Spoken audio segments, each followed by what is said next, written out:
are 3 levels to your pelvis, and your baby has to navigate through each level to be born.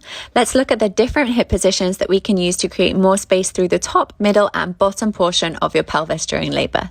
During the earlier stages of labor and before labor even begins, baby will start to drop into the top third of your pelvis called the pelvic inlet.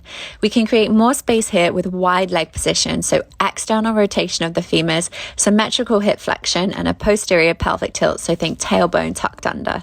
As baby moves down past the pelvic inlet, they move into the mid-pelvis, and this portion of our pelvis is not as movable. Typically, this is when contractions start to intensify and stalls can happen. To open the mid-pelvis, we want positions that move our hips and pelvic bones in opposing fashions to help rotate the iliac bones right to left and front to back to allow for shifting so that baby can shimmy through. Think about side-to-side movements, diagonal movements, hip shifted positions, and uneven hip positions. The final portion of the pelvis is the pelvic outlet. This is typically when contractions are strong and the need for pushing takes over.